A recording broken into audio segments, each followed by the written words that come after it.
Lakshmi film distributors అని విజయవాడలో ఉండేవాళ్ళు. అప్పట్లో ఇప్పట్లాగా బయింగ్ అలాంటివి లేవు. ఏరియాల వైజ్ కొనటం సినిమాలు లేవు, బయర్ సిస్టమ్ లేదు, ఓన్లీ డిస్ట్రిబ్యూషన్. అంటే డిస్ట్రిబ్యూటర్ అనేవాళ్ళు బెజవాడ నుంచి వచ్చి ఎవరెవరు ఏ సినిమాలు తీస్తారు, కథలు నచ్చితే కనుక ఆ కథకి ఇంత బడ్జెట్ ఇచ్చేవాళ్ళు. ఆ బడ్జెట్ తోటి సినిమాలు తీసేవాళ్ళు, అందులో లాభాలు ఎంతో మిగుల్చుకొని మిగతా వాళ్ళు డిస్ట్రిబ్యూటర్స్ వాళ్ళు డిస్ట్రిబ్యూట్ చేసుకుని ఆ వచ్చే డబ్బు వాళ్ళు పంచుకునేవాళ్ళు. ఇది సిస్టమ్. ఆ సమయంలో ఒక కథ చెప్పి మేము సో హీరోని మేము అనుకుంటున్నామని ఆ ప్రొడ్యూసర్స్ చెబితే లింగమూర్తి గారని లక్ష్మీ ఫిలిమ్స్ సంబంధించినటువంటి వాళ్ళ CEO ఆయన వచ్చారు. ఓకే, ఎంత ఎక్స్పెక్ట్ చేస్తున్నారు ఆ హీరో మీద? అప్పుడు 25 crores lakhs, సారీ క్రోర్స్ కాదు, ల్యాక్సే. 25 lakhs 30 lakhs, కానీ మాది బడ్జెట్ ఎక్కువ అండి, 50 lakhs పైన అవుతుంది అని. అంటే ఆ హీరో మీద 50 lakhs అంటే మాకు చాలా రిస్క్. చిరంజీవి అని వస్తున్నాడు కదా, అతని మీద అయితే ఇస్తాం అని. ఎందుకు ఇస్తారు, అతను ఏంటి కొత్తగా వస్తున్నాడు కదా అంటే, రావడం ఏంటి, ఖైదీ లాంటి సినిమా చేశాడు. ఆ ఖైదీలో అతని డ్యాన్సులకి ఫైట్లకి ఎక్స్ట్రాగా జనం విపరీతమైనటువంటి రెస్పాన్స్ ఉంది. మేము జనంలో ఉంటాం, బెజవాడలో ఉంటాం, మిగతా ఊళ్ళ నుంచి ఫీడ్బ్యాక్ తీసుకుంటాం, మాకు తెలుసు అతని పొటెన్షియాలిటీ అని. అంటే చెన్నైలో ఉండేవాళ్ళు, మెడ్రాస్లో ఉండేవాళ్ళు కొంచెం సంశయిస్తూ వచ్చారు. కాదండి, ఇతనైతేనే 50 ఇస్తాం, వాళ్ళైతే మాత్రం 30 కంటే ఎక్కువ ఇవ్వలేము అని వాళ్ళు తేల్చి చెప్పిన తర్వాత ఆయన ఒక మాట అన్నాడు, సాంగ్స్ అండ్ ఫైట్స్ అనేవి అప్పటి వరకు మినీ ఇంటర్వెల్స్. స్మోక్ చేసేవాళ్ళు కానీ, లేకపోతే బాత్రూమ్ వెళ్ళేవాళ్ళు కానీ, లేకపోతే రిఫ్రెష్మెంట్స్ కోసం బయటికి టీ తాగడం వెళ్ళే వాళ్ళకి సాంగ్ రాగానే వాళ్ళు బయటికి వెళ్ళిపోయేవాళ్ళు. ఫైట్స్ అనగానే కొంచెం అసహనంగా ఉండి బయటికి వెళ్ళిపోయేవాళ్ళు, ఎందుకంటే అది డూప్ చేస్తున్నాడు రా, మధ్యలో క్లోజప్స్లో హీరో తప్ప, అండ్ సాంగ్స్లో ఏంట్రా అది అలాగే ఉండేది కామెంట్స్ అని. ఆయన చెప్పిన మాటలు ఇవి, నా మాటలు కాదు. ఆయన అన్నారు, కానీ అదే ఈ అబ్బాయి సాంగ్స్ అయితే కనుక ప్రొజెక్టర్ ఆపి మళ్ళీ రిపీట్ తోటి మళ్ళీ వేయండి అని అనిపించుకుంటున్నారు. ఇది మాకు కావాలి, ఇది మాకు డబ్బులు తెచ్చిపెట్టేది, కాబట్టి ఈ అబ్బాయి అయితే కనుక ఇంత ఇస్తాము అని తేల్చుకోవడంటే అప్పుడు వీళ్ళందరూ తప్పనిసరి, అంటే ప్రజలు కోరుకుంటున్నారు కాబట్టి, డిస్ట్రిబ్యూటర్స్ ఇన్సిస్ట్ చేస్తున్నారు కాబట్టి నాకు ప్రొడ్యూసర్ అప్పుడు నా వైపు చూశారు.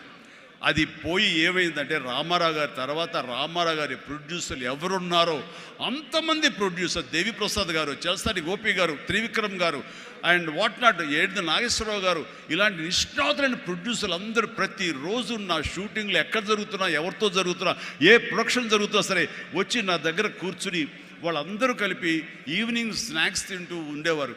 అప్పుడు అనేది ఇది కదా నా బలం, ఇది కదా నేను సాధించుకున్నాను అని. రామారావు గారి ప్రొడ్యూసర్లు తిరిగి నాతో సినిమాలు తీస్తుంటే అది ఎనలేని బలం. నెంబర్ 1 హీరో అవ్వాలని అనుకున్న నాకు ఆ క్షణం అనిపించింది, ఎస్ అయ్యానని. ఒకసారి కాలర్ ఎగరేస్తే ఏమవుతుందో కూడా నాకు తెలుసు. అందుకనే అణిగిమణిగే ఉండాలి, ఎప్పుడు సబ్జ్యూడ్గానే ఉండాలి. నెంబర్ 1 అనేది నా మైండ్లో ఎప్పుడు పెట్టుకునేవాడిని కాను. స్వేర్ కష్టపడి పనిచేస్తే ఆటోమేటిక్గా ఆ నెంబర్ అట్లాగే ఉంటుంది తప్ప ఎక్కడికి పోదు. అదే నమ్మకంతో తప్ప నేను నెంబర్ 1 చెప్పుకుంటే అది నాతో నిలబడుతుందన్న నమ్మకం లేదు. మనం కష్టపడి అలాగే అదే విధంగా ముందుకు సాగుతూ ఉంటే కనుక ఆటోమేటిక్గా వస్తుంది.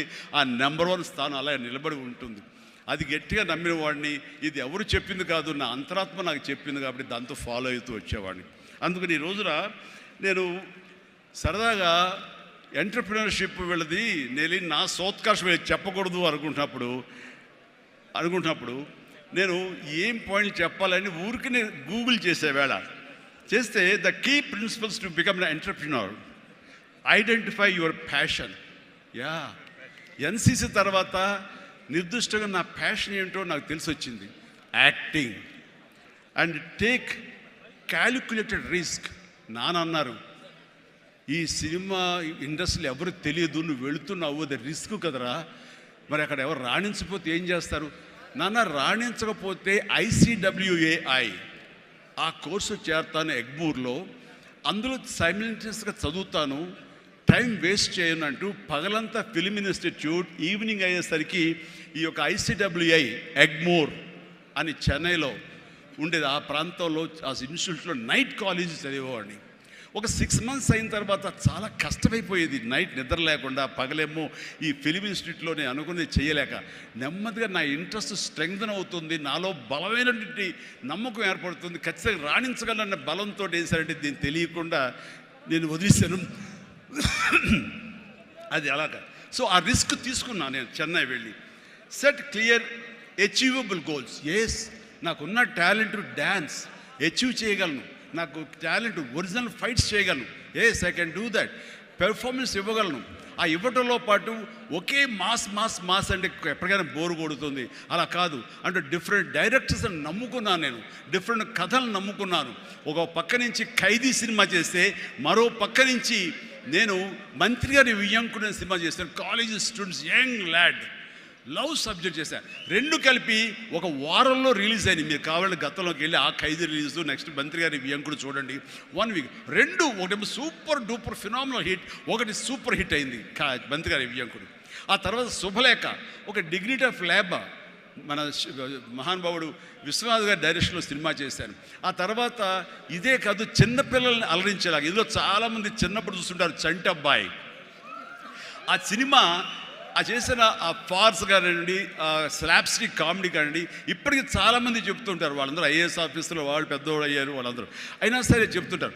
అదొకటి. ఇట్లాగా వైవిధ్యమైనటువంటి క్యారెక్టర్స్, స్వయం కృషి కానివ్వండి, యాక్షన్ సినిమాలు కానివ్వండి, రాఘవేంద్రరావు గారి గ్లామర్ క్యారెక్టర్స్ కానివ్వండి, కోదండరావు రెడ్డితో చేసిన కామెడీ కమర్షియల్ సినిమాలు కానివ్వండి, గోపాల్తో చేసినటువంటి ఫ్యాక్షన్ సినిమాలు కానివ్వండి, అట్లాగా ఒకటా రెండా అలాగా మన ఇది మా బావగారు బావన అలాంటి సబ్జెక్టులు కానీ, ఒకటే ఇలా ఇంద్ర ఇలాంటి సబ్జెక్టులు అందరూ చూస్తుంటే కనుక నాకు అనిపించింది, అన్ని రకాలుగా నాకున్నటువంటి టాలెంట్స్ని అన్ని పక్కలకి వ్యాపింప చేశాను. అంతే, అంతమంది ప్రేక్షకుల్ని ఈ రోజున మహిళా ప్రేక్షకులు వచ్చి ఆప్తుల్లాగా వచ్చి నన్ను ప్రేమించిన లేడీసే కాదు, యంగ్స్టర్సే కాదు, పసిపిల్లలే కాదు, పెద్దవాళ్ళే కాదు, ధనికులే కాదు, ప్రతి ఒక్కళ్ళు క్లాస్ మాస్ వాళ్ళు వీళ్ళు అందరూ ఇంతమంది ప్రేమించారు. కాబట్టి ఈ రోజున ఇంతమంది నేను ఆస్తిగా చేసుకున్నాను, ఇంతమంది ప్రేమ పొందే అదృష్టం ఆ భగవంతుడు కల్పించగలిగాడు.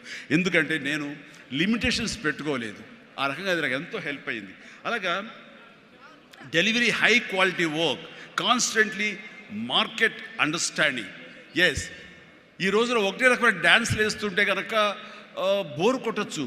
సో ఏం చేద్దాం, డ్యాన్స్లో కానీ ఫైట్స్లో కానీ వైవిధ్యం ఎలా తీసుకొద్దాం అనుకున్నప్పుడు, ఫారిన్ వెళ్ళినప్పుడు నా భార్యతో పిల్లలతో ఎంజాయ్ చేయడం కాకుండా అక్కడ దొరికేటువంటి వైవిధ్యమైన డ్యాన్స్ క్యాసెట్స్ తీసుకొచ్చేవాడు, VHS క్యాసెట్స్.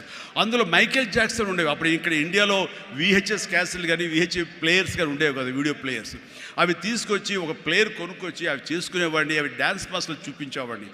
అదే ఈరోజున డిస్కో డ్యాన్సులు కానివ్వండి, బ్రేక్ డ్యాన్సులు కానివ్వండి, వేవ్ డ్యాన్సులు కానివ్వండి, ఇలాంటి డ్యాన్సులు రావడానికి నేను వైవిధ్యంగా ఉండాలని ఎప్పటికీ పరితపిస్తూ ఉండేవాడిని. వాళ్ళ మొనాటినిగా ఫీల్ అయ్యేలా చేసేవాడిని కాదు.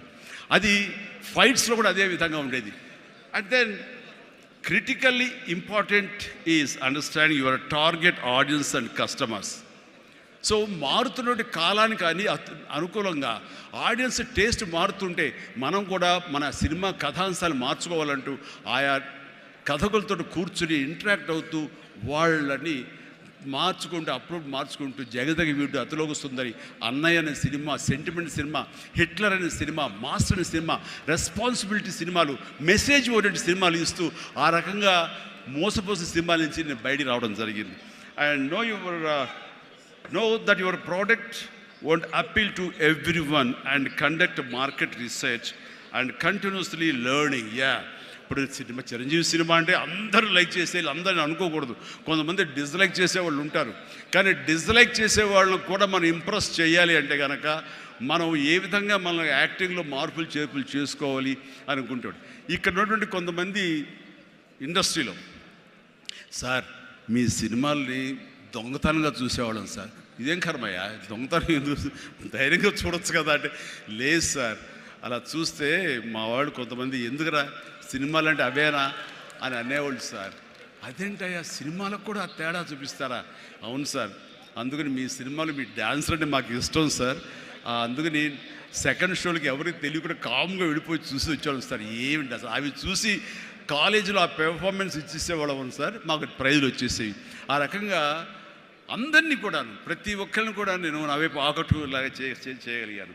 అలాగే learn from mentors and successful entrepreneurs.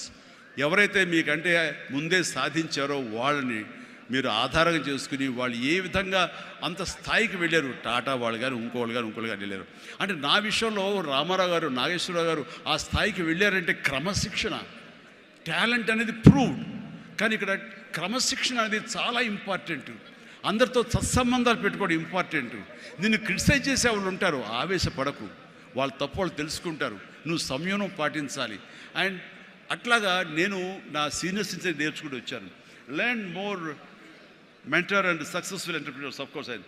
అలాగే నెట్వర్క్ అనేది చాలా ఇదిగా ఉండాలి మీకు, అంటే డిస్ట్రిబ్యూషన్ సైడ్ కానీ ఇంకోటి కానీ మీ ప్రోడక్ట్ మార్కెటింగ్ చేసుకోవట్లేదు. అలాగా నా విషయంలో నాకు అండగా నిలబడింది, నన్ను ప్రజల్లోకి నిరంతరం తీసుకెళ్ళేది ఎవరంటే నా అభిమానులు. మీ ఎంటర్ప్రినర్స్కి ఎలాగైతే కనుక నెట్వర్క్ ఉంటుందో, అబ్జర్వ్ చేసుకుంటారో, డిస్ట్రిబ్యూషన్ ఉంటుందో, మార్కెటింగ్ స్ట్రాటజీస్ ఉంటాయో, అలాగా నా అభిమానులు ఎప్పటికప్పుడు నాకు అండదండలు అందిస్తూ కొండంత అండగా నిలబడ్డారు. వాళ్ళు నా కోసం ప్రాణం ఇచ్చే లెవెల్కి వాళ్ళు ఉన్నారు. నేను అన్నాను, మీరు నాకు ప్రాణం ఇవ్వక్కర్లేదు, మీ యొక్క సహాయ సహకారాలతో రక్తం ఇచ్చి ప్రాణాలు నిలబెట్టండి అన్నాను. ఆ మాట పుణిగి పుచ్చుకుని 25 సంవత్సరాలుగా ఈరోజు కూడా వాళ్ళు రక్తదానం చేస్తూనే ఉన్నారు. వాళ్ళందరికీ నిజంగా జీవితాంతం నేను రుణపడి ఉంటాను. అందులో భాగంగా ఎక్కడో ఉన్నట్టు నా మాట, ఇక్కడ మాట్లాడిన నా మాట అమెరికా దాకా వినపడింది. కాబట్టి ఆప్తా ఎన్నోసార్లు నా పేరు మీద బ్లడ్ బ్యాంకులు నిర్వహించారు, రక్తదానాల శిబిరాలు నిర్వహించారు. ఈ రవి కానివ్వండి, మధు కానివ్వండి, ఇలాంటి వాళ్ళందరూ కూడాను ఇవి చేశారు. ఈ రోజున అన్ఫార్చునేట్లీ రవి వర్రే ఒక బ్రెయిన్ స్ట్రోక్ వచ్చేది ఆగిపోయినప్పుడు, ఆ విషయం తెలిసినప్పుడు అతనికి వీడియో పెట్టాను నేను. వీడియో, రవి డోంట్ వర్రీ, ఇవన్నీ స్మాల్ థింగ్సే, బట్ అన్ఫార్చునేట్, సో త్వరలో కోలుకుంటావని అతను నేను మెసేజ్ పెట్టినప్పుడు అతను పొందిన ఆనందం అంతా ఇంత కాదు, అది ఎంతో ఉత్సాహాన్ని ఇచ్చింది. ఈ రోజున కోలుకుంటున్నాడు. ఈ రోజున ఈ సభ రవి రావాలి, అన్ఫార్చునేట్ రాలేకపోయాడు. కానీ నెక్స్ట్ ఇదే సభ ఇక్కడ జరిగితే కనుక రవి వస్తాడు, నేను వస్తాను, మీతో ఉంటాను. మీ అందరి ఆశీస్సులతోటి రవి లాంటి ఎంతూజియాస్టిక్ గాయ్ కోలుకుంటున్నాడు. వాళ్ళు మధుతోటి, సాగర్ గారితో, మన ఇతర ఫ్రెండ్స్ తోటి, సుబ్బు చంద్రశేఖర్ గారితో, వీళ్ళందరితో కూడాను మళ్ళీ కలిసి ఈ యొక్క సభల్ని ఇంతకంటే మరింత అద్భుతంగా చేయాలి. అండ్ ఆ రకంగా నేను మీ ఎంటర్ప్రినర్షిప్, యంగ్స్టర్స్ ఎలాగ రావాలి ఏమిటి అనేది నా గురించి నేను చెప్పుకోవడంలో తెలియకుండానే మీకు అందరికీ చెప్పాను. అది మీకు అందరికీ అర్థమై ఉంటుందేమో అనిపిస్తుంది. కాబట్టి ఇది నాకు గొప్ప అవకాశం. ఈ తీరుగా, ఈ రీతిగా, ఇదే విధంగా మనం వెళ్ళగలిగితే కనుక ఎవ్వరికి అడ్డుండదు. ఇక్కడ ఒక్కొక్కరు ఒక్కొక్క గ్రేట్ ఎంటర్ప్రినర్స్ అవుతారు. ప్రతి ఒక్కళ్ళు మీ సలహాలు, సంప్రదింపులు మీ సీనియర్స్ తోటి మీరు ఆయా సమయంలో ఇంటరాక్ట్ అవుతూ what to do, what not to do, how to go about it అనేది మీరు తెలుసుకుంటూ ఎప్పటికప్పుడు మీరు అప్డేట్ చేసుకుంటూ, రిస్క్ ఉంటుంది, బట్ మన జీవితాలు కొలాప్స్ అయ్యేలాగా మాత్రం రిస్క్ వద్దు. కానీ మీడియం రిస్క్ తీసుకుంటూ మీరు ముందుకు వెళ్ళకపోతే అభివృద్ధి ఉండదు. ఛాలెంజ్ సినిమా ఎంతమందికి ఇన్స్పిరేషన్ వచ్చింది అంటే, ఆ రోజుల్లో ఏమి చేయాలరా అని తొయ్యనంటే వాళ్ళకి ఆ సినిమా ఒక దిక్సూచిలా ఉండి, ఈవెన్ మనం కూడా అచీవ్ చేయగలం అనే నమ్మకం వచ్చింది. అలాగా సినిమాల ద్వారా ఇతోధికంగా నేను చాలామందికి మార్గదర్శకంగా నిలబడ్డాను, ఇన్స్పిరేషన్గా నిలబడ్డాను. ఆ రకంగా మీరు కూడా ఈ వండర్ఫుల్ జీవితం, ఒకే ఒక జీవితం, దీన్ని సద్వినియోగపరుచుకుంటూ మీరు మరింత హైట్స్కి ఎదగాలని, మరింత అభివృద్ధిలోకి ఎదగాలని, ఇదే సభ 1 ఇయర్ లోపు జరిగినప్పుడు మీరు ఫీల్ అవ్వాలి, లాస్ట్ టైం మనం వచ్చే జనవరి 25, కానీ ఈ జనవరి 26 ఆ ప్రాంతాల్లో మనం ఎంత ఎదిగాము ఇది అంటే చిరంజీవికి మీరు చెప్పుకుంటే కనుక అంతగా మించి నాకు కావాల్సిన ఇంకేమీ లేదు. ప్రతి ఒక్కరిని మనస్ఫూర్తిగా ఈ అవకాశాన్ని సద్వినియోగపరచుకోండి. మీ యొక్క అభివృద్ధికి దీన్ని థ్యాంక్ యూ.